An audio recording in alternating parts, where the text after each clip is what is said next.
जय Maharashtra. R-T 2026 मार्फत admission घेऊ इच्छिणाऱ्या पालकांसाठी हा व्हिडिओ आहे. आपण पाहतोय की आर-टीमध्ये जी पहिली टप्पा आहे, पहिला टप्पा तो म्हणजे शाळेच्या नोंदणीचा. त्याची अंतिम तारीख होती 19 जानेवारी, परंतु आता ती वाढवून परत एक 8 ते 9 दिवसाचा कालावधी देण्यात आलेला आहे. आता जी तारीख आहे ती 27 जानेवारी आहे. परंतु आता ही 27 जानेवारीच फायनल असेल का? त्याबद्दलही शंका आहेत. ती वाढूही शकते आणखी 4-5 दिवस. डिपेंड करते की शाळेच्या नोंदण्या पूर्ण झाल्यात का? म्हणजे आर-टी मार्फत ज्या वॅकन्सीज आहेत, ज्या नंबर ऑफ स्कूल्स आहेत, याची जर पूर्तता झाली तर ती तारीख पुढे वाढणार नाही आणि जर नाही झाली तर ती पुढे वाढूही शकते. परंतु आता अशातच या कारणामुळं पालकांच्या चिंतेमध्ये भर वाढत चाललेला आहे. आता ते कसं? थोडक्यात समजून घेऊया. होतं काय नेमकं की ज्याही वेळेस शाळाची समजा नेमकं काय होणार आहे जर का फेब्रुवारीपर्यंत ही प्रक्रिया ढकलण्यात आली, जी की आता होतच आहे. तर त्यानंतर फेब्रुवारीचा पूर्ण महिना हा लॉटरी सिस्टम्सपर्यंत जाणार. म्हणजे विद्यार्थी नोंदणीला 15 ते 20 दिवस दिले जातील.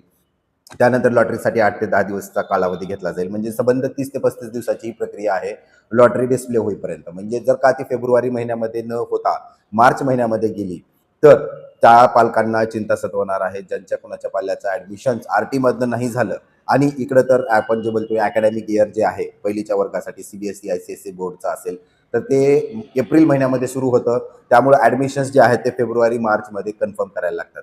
आता ज्या कुठले पालक आर-टीच्या भरोश्यावरती आहेत की आपल्या पाल्याचा आर-टीमध्ये होईल आणि मग आपल्याला ॲडमिशन करता येईल आणि जर का आर-टीमधनं नंबर नाही लागला आणि ही लॉटरी सिस्टम डिक्लेरेशनला जर मार्च महिन्याचा 15 तारखेच्या पुढचा वेळ जर गेला, तर तुम्हाला तुमची जी इच्छुक शाळा आहे त्या शाळेमध्येही ॲडमिशन करायला बऱ्याच साऱ्या अडचणी येऊ शकतात.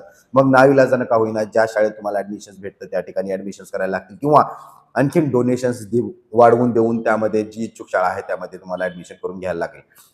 अशा प्रकारे पालकांच्या चिंतेमध्ये भर वाढू शकते, पडू शकते. परंतु त्यासाठी पालकांना काय करायचं आहे, तर तुम्हाला तुमची जी काही इच्छुक शाळा आहे, त्या ठिकाणी तुमची सीट रिझर्व्ह करायचं आहे. आता सीट रिझर्व्ह करत असताना ते तुमचं फ्री ऑफ कॉस्ट होणारच नाहीये. एक टोकन अमाउंट म्हणून काहीतरी एक सीट रिझर्व्हचा अमाउंट म्हणून तुम्ही ₹5,000-10,000 भरून ती जागा, ती शाळा तुम्ही निवडू शकता आणि तुमचं ॲडमिशन हे रिझर्व्ह करून ठेवू शकता. आणि जर का तुमच्या आर-टीमधनं ॲडमिशन्स मधनं लॉटरीमधनं नंबर लागला, तर तुम्हाला ते पैसे तर काही रिफंड भेटणार नाहीत, परंतु ती जागा तुमच्यासाठी रिक्त असेलच. पण जर नाही लागला तर तुम्हाला ती जी काही 5,000 भरलेली जागा आहे ती तुमच्यासाठी खूप फायद्याचं ठरणार आहे. तुमच्या फीसमधनं ते बॅलन्स अमाउंट तुम्हाला पे करून पुढे तुम्हाला शिक्षण करायचं आहे. बऱ्याच पालकांना मागच्या काही वर्षापासून बरेच साऱ्या अडचणी आल्या होत्या. आर-टीच्या नादाला लागून बऱ्याच साऱ्या पालकांना त्यांना मनस्ताप झालेला आहे. त्यामुळं ही माहिती होती ॲडव्हान्समध्ये पालकांना काय काय करायचं आहे. आशा करूया येणाऱ्या काळामध्ये लवकरात लवकर 2026 ची ॲडमिशन प्रक्रिया ही पूर्ण होईल आणि पालकांना लवकरात लवकर तुमच्या पाल्याचं ॲडमिशनही करून घेता येईल.